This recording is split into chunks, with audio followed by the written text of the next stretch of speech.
여기 복습한 내용까지 이야기했던 것 같아요. 이제 바로 영조 이야기로 넘어가 보도록 하겠습니다. 자, 지난번에 이제 영조 이야기를 할 때 영조는 약점이 많은 왕이었다라는 것까지 여러분들에게 설명을 해드렸던 것 같아요. 하지만 컴플렉스성이었고, 하지만 이제 완벽한 군주이려고 노력을 많이 했던 왕이었다. 자신의 정치력을 바탕으로 자신의 약점들을 극복했던 인물이었다라는 거 설명해 드렸습니다. 그러면서 이제 어찌되었든 간에 그 강수빈님이 자신의 2221 정치력으로 강수빈. 탕평채까지는 신하들을 설득해서 이끌어 왔어요. 이 탕평채 그다음에 자신의 능력을 통해서 뭐 여러 가지 이런 정책들을 펼쳤다라는 걸 지난번에 설명해 드렸었죠. 서원정리, 한서윤님이 이조전랑의 힘을 2430 한서윤. 약화시켰다라는 말 자체가 뭐냐면 어쨌건 신하들의 근본적인 힘 자체를 좀 떨어뜨렸다고 생각하시면 돼요. 서원은 나중에 선생님이 흥선대원군 할 때 종합적으로 설명해 드릴 거고요. 이조전랑은 한 번만 더 이야기를 할게요. 이조전랑의 역할이 뭐냐면 3, 4의 관원을 독점적으로 뽑을 수 있었던 사람들이에요. 2조에 있는 전랑이라고 하는 관직이라 그랬습니다. 비변사 설명할 때 한번 말씀드렸어요. 근데 얘가 자기 후임 추천권을 가지고 있었는데 그걸 없애버립니다. 예를 들어서 내가 남인이에요. 내가 남인이면은 남인 출신의 사람을 다음번에 3, 4에도 또 뽑을 거고 내가 서인이야. 그럼 내가 또 다시 서인 사람을 뽑을 거고 이런 것들을 막기 위해서 이조 전랑의 힘을 약화시켰다라는 것들 말씀드리고 싶어요. 여기에다가 하나 더 이야기하면 안 썼네. 속 대전이라고 하는 법전을 펼쳤다. 이러한 영주의 여러 가지 정책을 새로운 법전을 만들어서 요 이을속자라 그랬죠? 앞선 경국대전과 새로운 법전을 이어준다. 경국대전 2탄이다라고 생각하시면 돼요.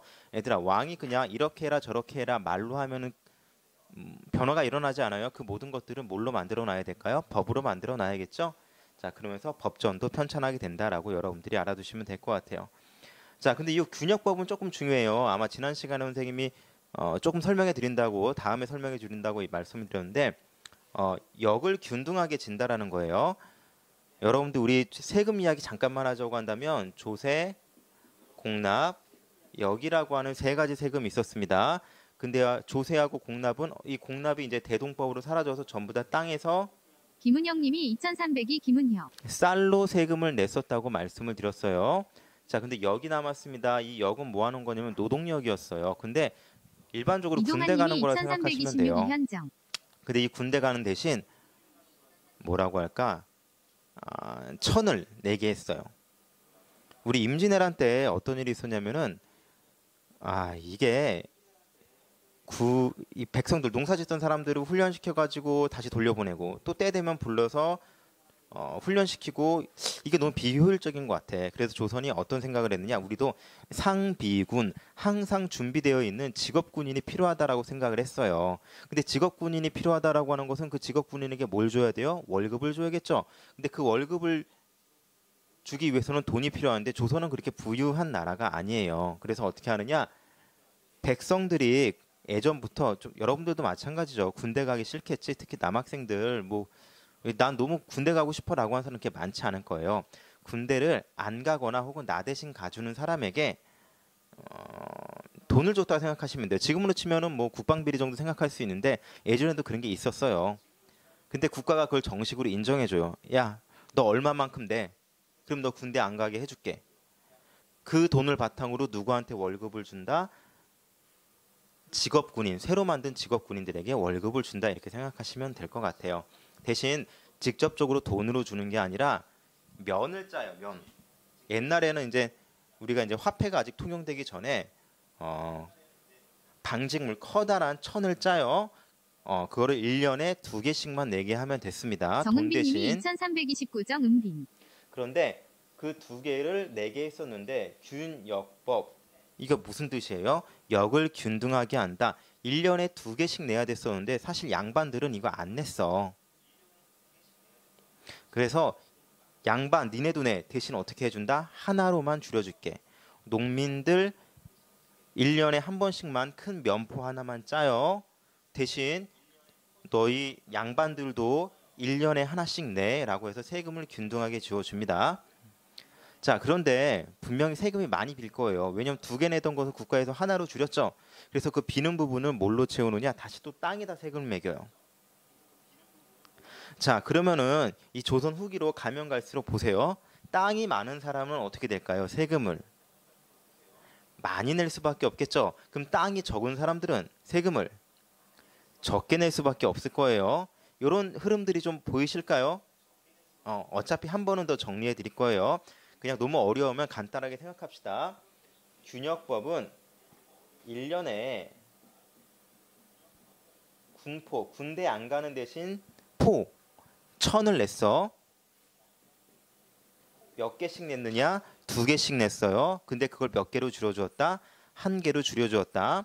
근데 그 줄여줬으니까 2개 내던 걸 하나로 줄였으니 세금의 절반이 줄어든 거예요. 그것을 어디에다 세금을 매긴다? 땅에다 세금을 매겨서 다시 땅이 많은 사람들에게서 부족한 세금분을 채워 넣었다. 그냥 이 정도만 알아두시면 됩니다. 이것도 모르겠으면 그냥 2개 내던 걸 몇 개로 줄였다? 하나로 줄여주었다 정도만 기억하시면 될 것 같아요. 동국문헌비고는 어제 설명한 내용 그 이상 넘어가지 않을게요.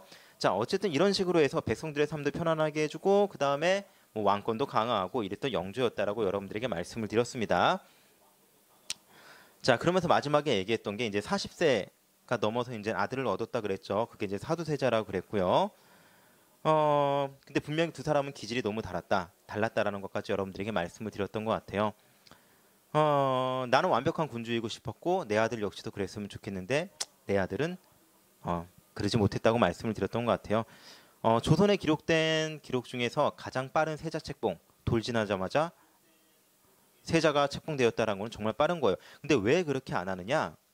이게 언제 죽을지 모르잖아.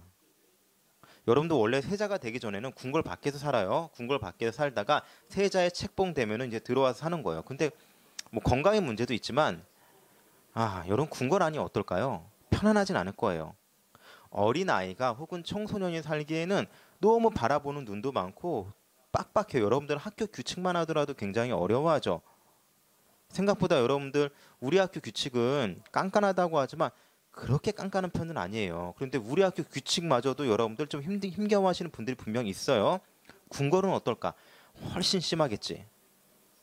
야, 그런 어린 아이가 일찍이 궁궐에 들어갔다는 것 자체가 물론 영조가 너무 아끼는 마음은 있지만 아이를 위해서는 그닥 좋은 선택은 아닐 수도 있다는 생각이 저는 개인적으로 들고 이게 뭐 약간의 뇌피셜이라고도 할 수 있겠는데 어렸을 때는 여러분들 아빠보다는 확실히 엄마가 옆에 있는 게 좋은 것 같아요. 근데 너무 일찍 엄마 곁을 떠나 어린 나이에 세자 책봉이 되다 보니까 궁궐에서 어렵고 어렵게 스트레스를 받으면 분명히 살 수밖에 없을 거라는 거 미리 좀 말씀을 드릴게요. 굉장히 예뻐했다는 건 어제 이야기했었죠. 굉장히 예뻐했지만 이제 16세가 되어서 이제 정식으로 세자 수업을 해요. 근데 아빠가 선생님이야. 우리 아빠가 영주인데 너무 깐깐해. 아님이 2524 박민주. 그렇게 예뻐했던 세자였지만 어떻게 얘기를 하느냐? 뭐 수업 중에 뭐 예를 들어서 이런 게 있었어요. 여러분 한 나라에 보면은 한 무제와 한 고조라고 하는 사람이 있어요. 한 고조라고 하는 사람은 중국의 한 나라를 세운 사람이고 한 무제는 영토를 넓힌 사람이에요. 그런데 영조가 어느 날 수업을 하다가 이제 질문을 해요. 뭐라고 질문을 하느냐? 야, 너는 무제하고 고조 중에서 누가 더 훌륭하다 생각해? 라고 했더니 사두세자는 저는 고조가 훌륭하다고 생각해요. 나라를 만들었으니까요. 라고 이야기하는데 영조가 호통을 칩니다. 너 왜 거짓말해? 너 무제 좋아하잖아. 너 원래 무술하는 거 좋아하고 활 쏘는 거 좋아하는데 당연히 너 무제 좋아하는 게 맞지? 원래 무제가 이제 싸움을 많이 했던 왕이에요. 전쟁을 많이 했던. 그런데 왜 고조라고 이야기해? 왜 내 앞에서 거짓말해? 너 그거 나쁜 거라고 호통을 칩니다. 근데 이것도 웃기지. 내가 무제를 좋아하든 고조를 좋아하든 그건 내 마음인데 아빠가 갑자기 아니래. 요거는 시작에 불과해요. 이 뒤에 이야기를 보시면 거의 학대에 가까운 교육이라고 저는 보이거든요. 자, 이제 대리청정을 해요. 근데 영조는 정말 대리청정을 한다라고 하는 것은 내 권한을 누구에게 넘겨준다? 세자한테 넘겨준다라는 거예요. 근데 영조는 그럴 마음이 있었을까? 절대 그런 사람이 아니에요. 물론 교육의 목적도 있겠지만 그걸 통해서 또 자신의 왕권을 또 강화하고 싶은 그런 욕망도 분명히 남겨져 있는 그런 이중적인 인물이라고 여러분들에게 설명해 드렸던 것 같아요. 자, 첫날부터 문제가 생겨요. 나는 사두세자 대리청정할 때 너한테 터치 안 할게. 네 마음대로 결정해라 라고 이야기를 해요. 나는 뒤에서 지켜만 보겠다라고 합니다. 근데 뒤에서 아버지가 딱 앉아 있고 그 앞에서 사도세자가 신하들과 회의를 합니다. 근데 어떤 일이 있냐면은 신하 중에서 한 명이 이제 군대 있죠. 이런 방영이라고 하는데 이제 군대를 옮기는 게 좋지 않을까요?라고 이야기해요. 성진이라고 하는 동네에 있었는데 이게 지금 함경도 일대예요. 지금 북쪽에 있는 동네인데 옮기는 게 좋지 않을까라고 물어봅니다. 그랬더니 그래 그 말이 맞는 것 같다. 사두세자가 이야기해요. 그러면은 길주라고 하는 동네로 옮기는 건 어떨까? 그쪽으로 옮기십시다라고 이제 사두세자가 이야기를 해요. 그랬더니 갑자기 영조가 뒤에 있다가 스탑하고 끊어버리는 거예요. 야 사두세자, 내가 분명히 군대를 성진으로 둔 사람이 난데 너 나랑 상의도 없이 네 맘대로 그렇게 길주로 군대를 옮겨도 돼? 이건 아닌 것 같은데 라고 이야기를 합니다. 분명히 이야기했었지. 나는 건들지 않을게, 터치하지 않을게 라고 이야기해놓고 사두세자가 뭔가 결정하니까 거기서 바로 태클을 걸죠. 자, 그러니까 사두세자는 이거 어떻게 하라는 거야 라는 생각이 들겠지. 근데 매번 이런 일이에요. 내가 이렇게 하면은 갑자기 영조가 참여 안 하겠다고 해놓고 그렇게 하면 안 되지라고 뒤에서 다그치는 거예요. 그래서 이제 사두세자가 많이 이제 어떻게 될까 좀 위축되겠지. 그래서 무슨 일이 있을 때마다 아버지 그러면 이거 어떻게 하면 좋을까요?라고 물어봐요. 그럼 사두세자 아버지인 영조가 뭐라 하느냐? 야 너는 그런 사소한 것도 나한테 물어봐? 너 왜 이렇게 멍청한 거야? 너 왜 이렇게 못해? 내가 분명히 네가 알아서 결정하라 그랬지?라고 다그칩니다. 이거 어쩌라는 거야 이거 사실. 이러다 보니까 사두세자가 점점 아버지와의 관계가 점점 멀어지고 너무 무서운 거야. 뭐 기록에 의하면은 아버지가 지나가는 영조가 지나가는 발걸음에도 까무러쳐서 기절하기도 했다고 하고요. 진짜 엄마는 아니고요.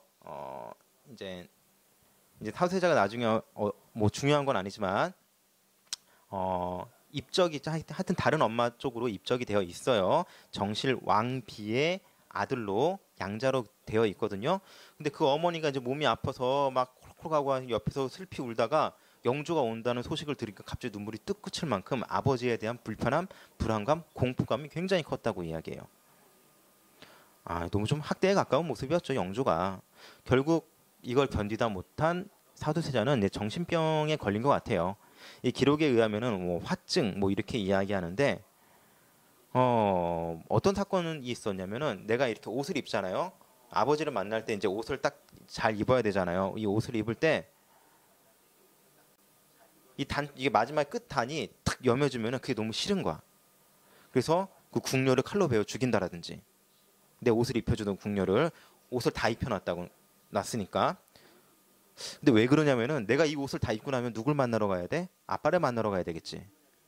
이거에 대한 스트레스가 심해서 궁녀를 죽여버립니다. 그런 식으로 자신의 이 정신병적 질환으로 죽인 숫자가 왕궁 안에서 100여 명이 넘어간다고요. 신윤섭님이 2305 신윤섭. 얘들아, 지금 현대사회에서 한번 생각을 해봐. 대통령 아들이 청와대 안에서 100명을 죽였다고 한번 생각을 해봐. 이건 좀 비약이 좀 심하겠지만 이건 대통령이 아니더라도 일반 백성이 100명을 사람을 죽였어. 이거 뭐라고 우리 이야기할까? 거의 이 정도면 뭐 사이코패스라고 이야기해도 될 수 있겠죠. 광증에 걸렸다라고 이야기를 해요. 결국 아버지에 대한 불안함이 너무 크다 보니까 아버지랑 몇 년 동안 보지도 않아요. 같은 궁궐 안에 있지만. 이게 효가 국가의 최고의 국치 중 하나인데 이 효도 이제 어기고 있는 거예요. 사두세자가. 몇 년 동안 어쨌든 이 둘은 더 이상 돌아올 수 없을 만큼 정말 극렬하게 서로를 싫어하게 됩니다. 그런데 어느 날 나경원이라고 하는 신하가 오더니 지금 큰일 났다. 영모가 일어날 것 같다라고 영주한테 급하게 찾아가서 이야기를 해요. 1대1로 대독을 합니다. 자, 그러니까 영주가 딱 그 얘기를 듣고 그렇게 급한 일에 한번 얘기 한번 들어볼까라고 했더니 나경원이 뭐라고 하느냐? 사실은 전하, 그거 거짓말입니다. 영모가 아니라 세자의 비행을 고발하러 왔습니다. 지금 세자가 사람들한테 돈 빌려서 갚지 않은 것도 엄청나게 많고 사람을 죽인 것도 너무 많고 그 다음에 궁궐 안에 승려, 비구니를 들여서 구판도 벌이고 이런 너무 나쁜 짓을 많이 했습니다. 전하, 이거 아무도 말하고 있지 않는데 제가 지금 고변을 합니다라고 이야기합니다. 기록에는 영조가 그 소식을 듣고 크게 충격을 받았다고 해요. 갑자기 그 얘기를 들었다라는 거지. 근데 진짜로 그랬을까? 영조가 그런 것도 모를 바보 같은 사람이었을까요? 저는 아니라고 생각하거든요. 굉장히 정치적이고 뭐라고 할까?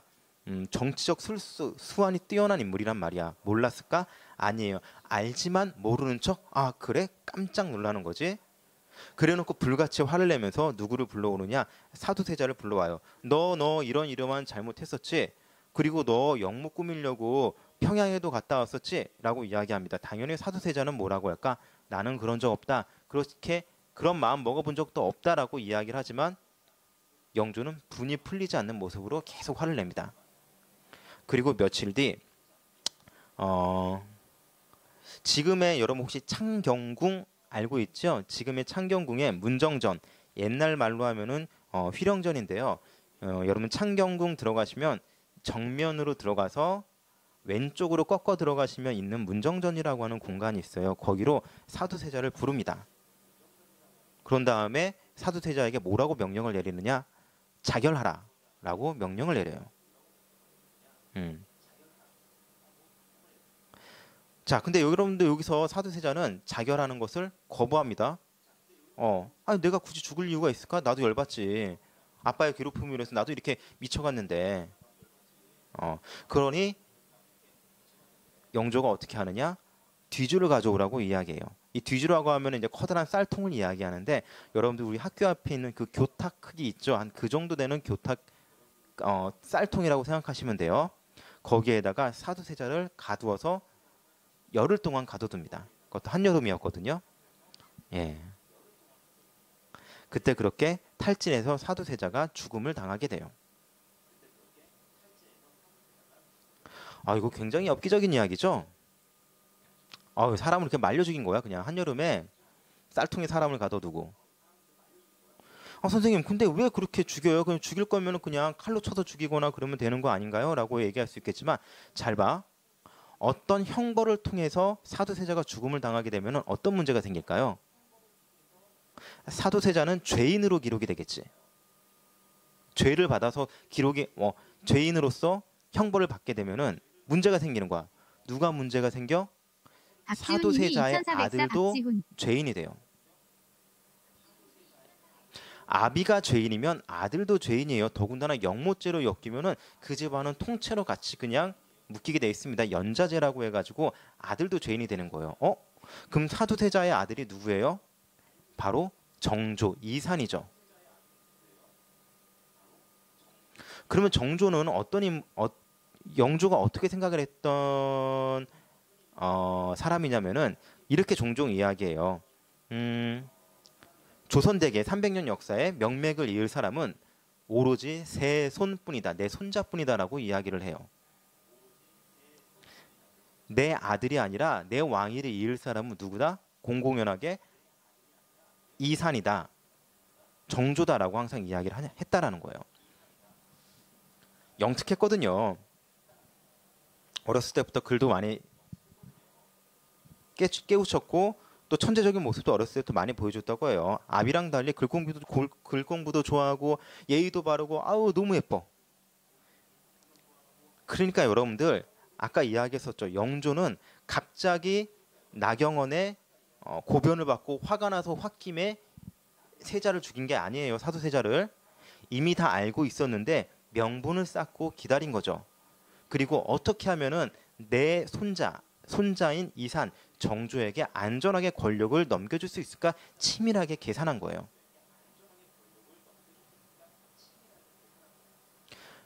지금 내 아들 사두세자가 죄인이 되면은 세손 내 손자도 죄인이 돼. 그렇게 되니까 사두세자가 어떻게 해야 돼? 죄인으로서 죽는 게 아니라 자결을 해야 돼. 어떻게 되어서 미쳐서 그냥 죽어야 돼. 그럼 죄인이 아니잖아. 지금 신하들이 사소한 거 하나가 특히 여러분들 기억해 보세요. 영조 본인 스스로도 정통성 문제로 굉장히 시달렸던 사람이지. 그 꼬리표를 내 세손, 내 손주에게도 넘겨주고 싶지 않은 거야. 그래서 세손을 일찍 죽었던 효장세자 있죠. 이미 예전에 죽었던 자신의 효장세자의 아들로서 양자로 입적을 시켜 놓고요. 그런 다음에 사두세자를 자결하게 하고 아무도 손대지 못하게 뒤주에 가둬놓고 죽게 하는 거예요. 어쨌든 칼로 베든 목을 조르던 누군가가 국가의 법령에 의해서 사두세자가 죽음을 당하게 되면은 죄인이 된단 말이에요. 그러면은 정조의 정통성이 너무 심하게 문제가 되겠죠. 음. 아 선생님 그러면은 그냥 사도세자 뭐 죽일 필요 있나요? 폐서인 시키고 쫓아내고 그런 다음에 정조가 왕이 되면 되는 거 아닙니까? 그럼 또 무슨 문제가 생기느냐? 나중에 정조가 성인이 되고 영조가 죽었을 때 사도세자가 아직 살아 있어. 무슨 난리를 칠지 어떻게 알아? 자, 그런 것들을 생각해서 치밀하게 계획을 짠 거예요. 그렇다고 하더라도 너무 비정하고 잔인하죠. 내 아들을, 그러니까 내 왕조를 유지하기 위해서 내 세손에게 정권을 안전하게 물려주기 위해서 내 아들을 그렇게 잔인한 방법으로 죽였어. 이런 조선왕조실록의 기록 중에서 가장 엽기적인 살해 방법 중 하나예요, 이게. 음. 근데 재미난 것은 뭐냐면은 그렇게 내가 죽였던 아들의 이름이 바로 뭐예요? 사도예요, 사도. 여러분 이 사도의 뜻이 뭐냐면 생각할 사자에 그리워할 도자예요. 이걸 조금만 해석을 하자고 한다면 이렇게 볼 수도 있겠죠.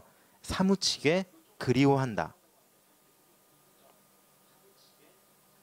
이상하지 않아요? 내 아들을 그렇게 잔인한 방법으로 막 죽여놓고 죽은 다음에 아들에게 나는 너를 사무치게 그리워한다라고 이름을 지어준대요. 뭐 어떤 사람들은 이거 다 영조의 연기다라고 이야기하지만 여기서부터는 제 뇌피셜이에요. 저의 개인적인 생각입니다. 저는 이건 역시도 그 영조의 이중적인 모습이라고 보여요.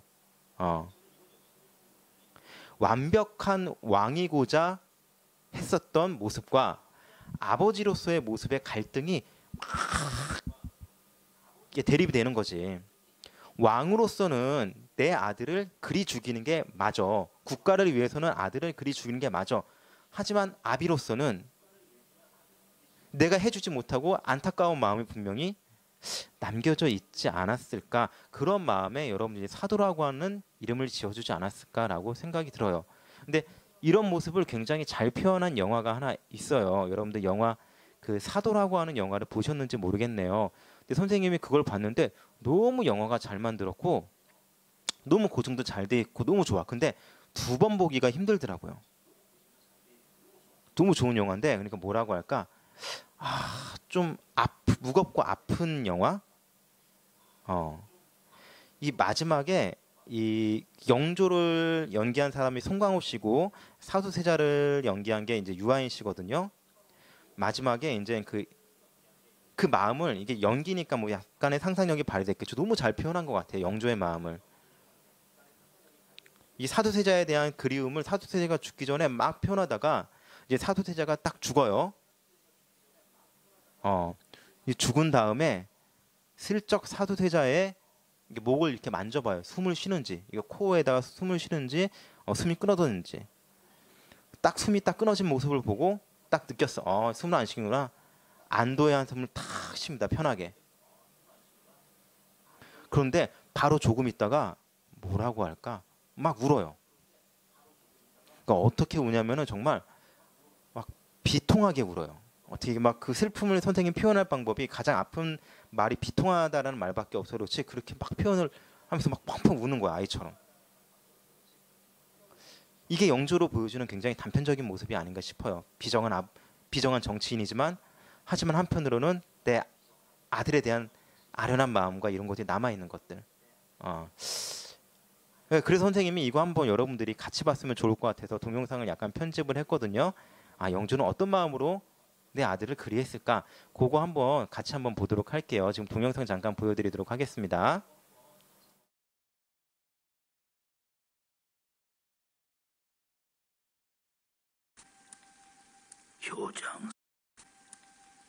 효장세자가 죽고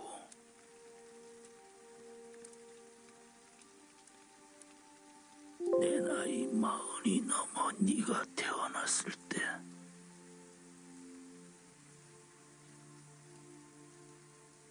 얼마나 기뻤 예뻤으면 빈땅이 널 세자로 책봉하고 2살 때부터 제왕의 교육을 시켰겠느냐? 그때 네가 보여준 총명과 슬기를 나는 잊을 수가 없다. 그랬던 네가 칼장난하고 개그림이나 그리며 공부를 게을리할 때 나는 하늘이 무너지는 줄 알았다.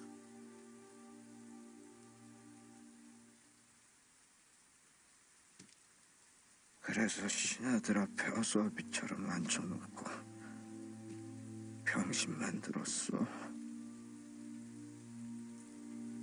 너 제대로 된 임금 만들려고 그런 것 아니더냐? 네가 실수할 때마다 내 얼마나 가슴 졸였는지 아니? 그게 어찌 내 실수 때문이겠어. 아버지가 왕이 되는 과정에서 신하들에게 약점을 잡혀 전전긍긍한 것이지. 너는 왕이 되지 못한 왕자의 운명을 모르느냐?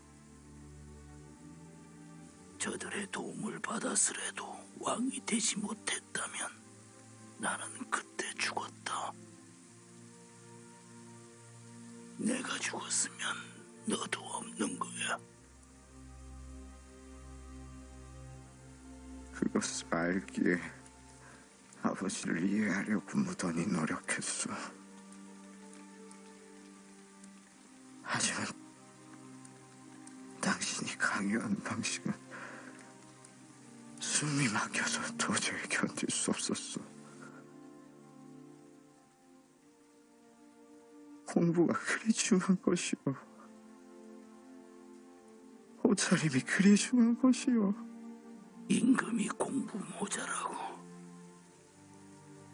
대님 하나만 삐딱해도 멸시하는 것이 신하다.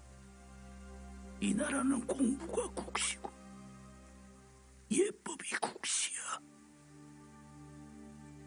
내가 왜 그날 밤 당신을 죽이지 않고 그냥 돌아왔는지 아시오? 사람이 있고 공부와 예법이 있는 것이지. 어떻게 공부와 예법이 사람을 옥죄는 국시가 될 수 있단 말입니까?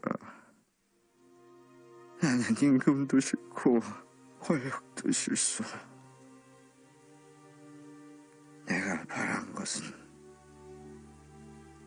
아버지의 따뜻한 눈길 한 번, 다정한 말 한마디였소. 어찌하여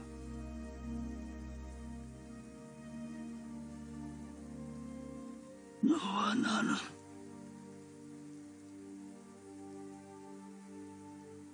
이승과 저승의 갈림길에 와서야 이런 이야기를 나눌 수밖에 없단 말이냐?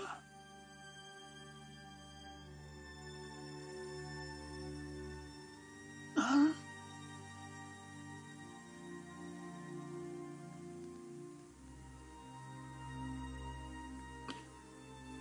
자식을 죽인 아비로 기록될 것이다.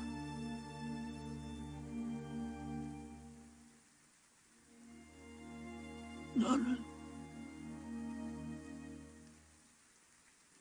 임금을 죽이려 한 역적이 아니라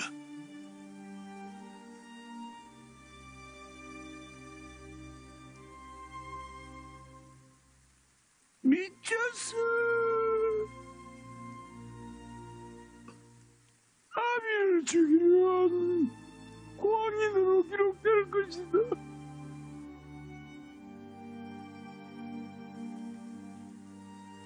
그래야 네 아들이 산다.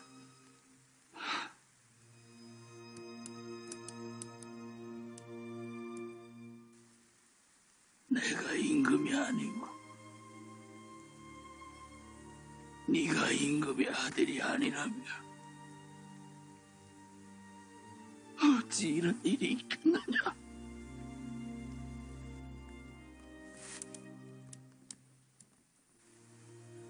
이것이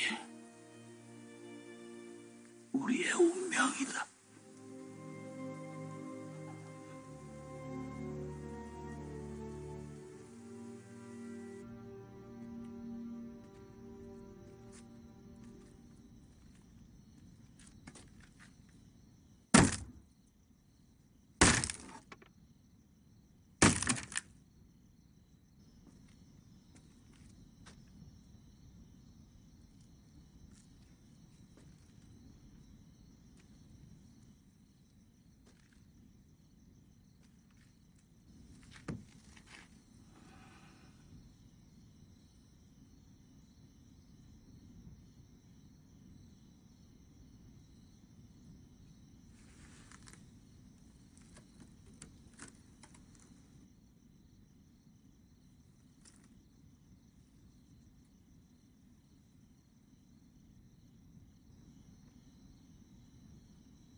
이 지경에 이르도록 하느냐?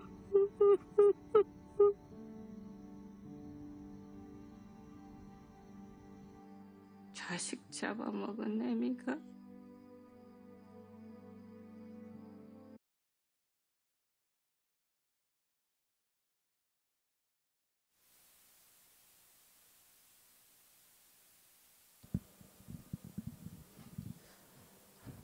자, 다 보셨을까요?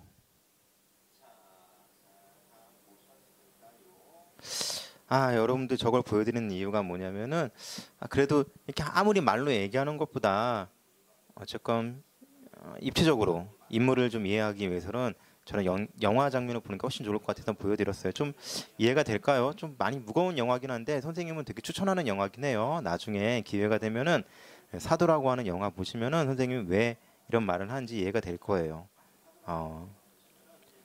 뭐라고 할까? 살아생전에는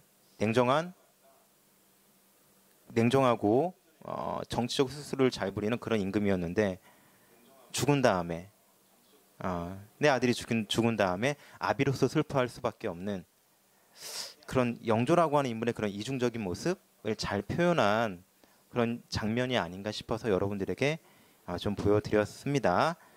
그런 슬픔이 좀 이해되고 공감할 수 있으면 좋을 것 같아요.